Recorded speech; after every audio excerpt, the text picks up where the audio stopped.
Assalamualaikum warahmatullahi wabarakatuh. Salam Pramuka.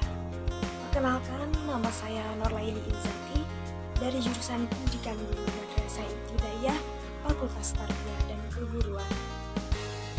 Racana Pangeran Antasari Dewi Sarani, Pangkalan Wian Antasari Banjarmasin. Manfaat mempelajari satuan karya yang pertama adalah untuk menambah wawasan dan pengetahuan kita tentang satuan karya dalam pramuka. Yang kedua, pastinya dapat membantu kita untuk mengembangkan minat dan bakat kita. Satuan karya dalam kepramukaan. Apa sih itu satuan karya? Kira-kira ada yang tahu nggak? Kalau nggak ada yang tahu, ayo kita pelajari lebih lanjut. Satuan karya adalah tempat menyalurkan minat, mengembangkan bakat dan pengalaman yang didapat anggota gerakan pramuka dari berbagai macam ilmu-ilmu serta teknologi.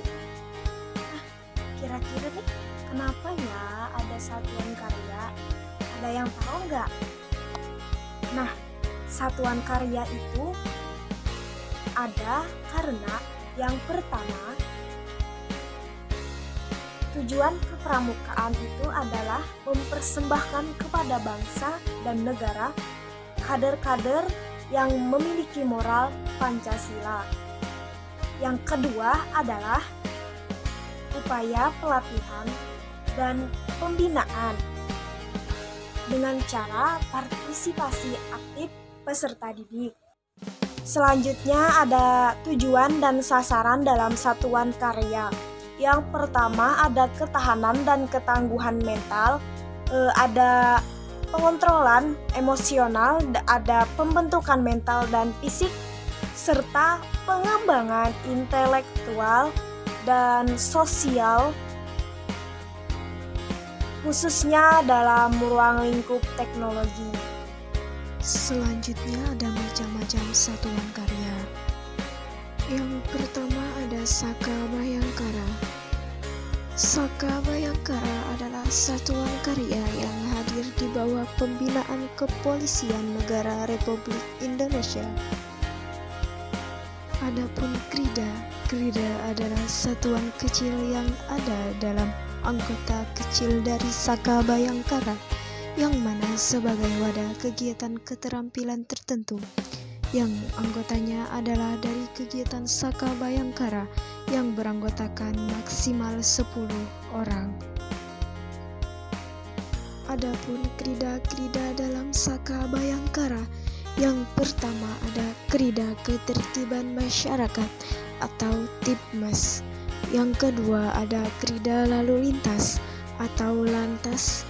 Yang ketiga ada Krida Pengenalan Tempat Perihal Benarnya Perkara atau PTKP. Yang keempat ada Krida Pencegahan dan Penanggulangan Bencana atau PBB. Selanjutnya ada Saka Bakti Husada. Saka Bakti Husada adalah wadah pengembangan pengetahuan, pembinaan keterampilan, penambahan pengalaman dan pemberian kesempatan untuk membaktikan dirinya kepada masyarakat dalam bidang kesehatan. Selanjutnya ada sejarah Saka Bakti Husada. Pada awal terbentuknya Saka Bakti Husada terdiri dari krida. Yang pertama ada Krida Bina Obat, yang kedua ada Krida Pengendalian Penyakit, yang ketiga ada Krida Keluarga Sehat, yang keempat ada Krida Bina Gizi, yang kelima ada Krida Bina Lingkungan Sehat. Kini dengan penambahan Krida Perilaku Hidup Bersih dan Sehat atau PHBS genaplah menjadi 6 krida yang terdiri dari 37 syarat kecakapan khusus atau SKK. Saka Bakti Husada dibina langsung dan berada di bawah naungan Gerakan Pramuka yang bekerja sama dengan Departemen Kesehatan, Rumah Sakit, Dinas Kesehatan, PMI, dan juga lembaga kesehatan profesional lainnya. Adapun tujuan pembentukan Saka Bakti Husada adalah agar menciptakan kader pembangunan khususnya di bidang kesehatan yang dapat membantu melembagakan norma hidup sehat bagi semua anggota Gerakan Pramuka dan lingkungan masyarakat. Yang ketiga ada Saka Bahari. Saka Bahari mempunyai arti sebagai wadah pembinaan bagi pramuka penegak dan pramuka pandega dalam meningkatkan pengetahuan dan keterampilan praktis di bidang kebaharian yang berguna bagi diri pribadi, keluarga, dan lingkungan serta dapat menjadi bekal dalam mengembangkan lapangan kerja. Sejarah Saka Bahari. Saka Bahari di tingkat internasional sejak tahun 1909 telah dikenal dengan istilah Sea Scouts yang diadakan oleh Kepramukaan Inggris pada tahun 1912. Asosiasi Pramuka Baden-Powell mengadopsi Sea Scout sehingga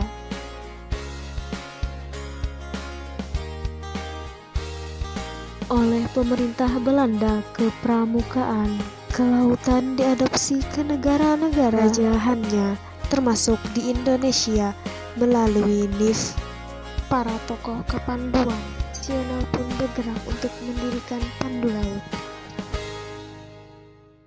Adapun keanggotaan dalam Saka Bahari adalah yang pertama, anggota Saka harus memiliki berasal dari pramuka penegak dan pramuka pandega yang telah menyelesaikan SKU tingkat pertama di golongannya. Yang kedua, terdaftar sebagai anggota gugus depan di Kuarcap di mana Saka Bahari itu berada. Yang ketiga, mendapat surat izin dari orang tua dan pembina gugus depannya. Yang keempat, calon penegak dan calon pandega dapat mendaftar dengan catatan selambatnya 6 bulan setelahnya pramuka tersebut telah dilantik menjadi bantara atau pandega. Yang kelima, tidak sedang menjadi salah satu anggota Saka lain. Selanjutnya ada krida-krida dalam Saka Bahari. Yang pertama ada krida Jasa Bahari. Yang kedua ada krida Sumber Daya Bahari. Yang ketiga ada krida Wisata Bahari. Yang keempat ada krida Reksa Bahari. Saka Bahari dibentuk oleh dan berada di bawah wewenang pengelolaan, pengendalian dan pembinaan kuartir ranting, sedangkan pengesahannya dilakukan oleh kuartir cabang. Kelengkapan setiap Saka Bahari meliputi anggota, pamong peraja, pamong Saka, instruktur, dan majelis pembimbing Saka Bahari. Saka Dirgantara. Jenis Saka ini menjadi wadah pendidikan serta pelatihan di bidang kedirgantaraan. Harapannya adalah setelah melalui serangkaian proses para anggota pramuka bisa mengabdi dan berguna bagi masyarakat. Adapun krida-krida dalam Saka Dirgantara, yang pertama ada krida olahraga dirgantara yang kedua ada Krida Ilmu Digantara, dan ketiga Krida Jasa Kedirgantaraan. Selanjutnya ada Saka Wana Bakti sebagai wadah untuk pramuka penegak dan pramuka panmega untuk melakukan kegiatan nyata, produktif, dan berguna dalam rangka menanamkan rasa tanggung jawab terhadap pelestarian sumber daya dunia dan lingkungan hidup. Adapun krida-krida dalam Saka Wana Bakti, yang pertama ada Krida Tatawana, yang kedua ada Krida Reksawana, yang ketiga ada Krida Binawana, dan yang keempat ada Krida Gunawana. Selanjutnya ada Saka Kalpataru. Saka Kalpataru adalah satu karya pramuka tempat meningkatkan ilmu, pengalaman, keterampilan dan kecakapan, serta kepemimpinan pramuka penegak dan pandega sebagai wadah untuk menanamkan kepedulian dan rasa tanggung jawab dalam mengelola, menjaga, dan mempertahankan serta melestarikan lingkungan untuk keberlanjutan generasi sekarang dan mendatang. Satuan Karya Pramuka Kalpataru memiliki 3 krida. Yang pertama ada Krida 3N, Reduce, Reuse, dan Recycle. Yang kedua ada Krida Perubahan Iklim. Dan yang terakhir ada Krida Konservasi Keanekaragaman Hayati. Selanjutnya ada Saka Kencana. Saka Kencana adalah wadah kegiatan dan pendidikan untuk meningkatkan ilmu keterampilan praktis dan bakti masyarakat dalam anggota keluarga berencana, keluarga sejahtera, dan pengembangan kependudukan. Pembinaan Saka Kencana hadir di bawah Gerakan Pramuka yang bekerja sama dengan Badan Keluarga Berencana Nasional atau yang disebut dengan BKKBN. Selanjutnya ada krida-krida dalam Saka Kencana. Yang pertama ada Krida Bina Keluarga Berencana dan Kesehatan Reproduksi. Yang kedua ada Krida Bina Keluarga Sejahtera dan Pemberdayaan Keluarga. Yang ketiga ada Krida Advokasi dan Komunikasi Informasi Edukasi. Yang keempat ada Krida Bina Peran Serta Masyarakat. Selanjutnya ada Saka Taruna Bumi.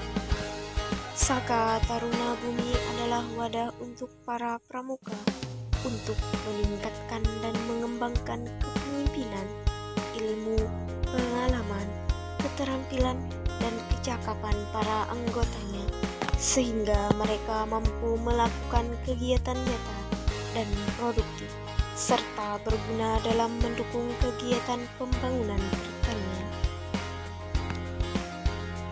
Pembinaan Saka Taruna Bumi dilakukan oleh Gerakan Pramuka melakukan pekerjaan sama dengan Departemen Pertanian, LIPI, dan Lembaga Hortikultura. Selanjutnya ada krida-krida dalam Saka Taruna Bumi.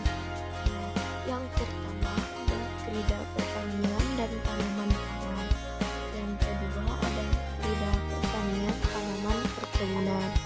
Yang ketiga ada Krida Perikanan. Yang keempat ada Krida Peternakan. Yang kelima ada Krida Pertanian Tanaman Hortikultura. Selanjutnya ada Saka Wirakartika. Adapun Saka Wirakartika berupa saka rintisan yang mulai dilakukan pada tahun 2007. Pembentukannya itu berlandaskan peraturan bersama Kepala Staf Angkatan Darat dengan Ketua Kuarnas nomor 182/10/2007 dan 199 tahun 2007 tanggal 28 Oktober 2007 tentang kerjasama dalam usaha Pembina dan Pengembangan Pendidikan Bela Negara dan Kepramukaan.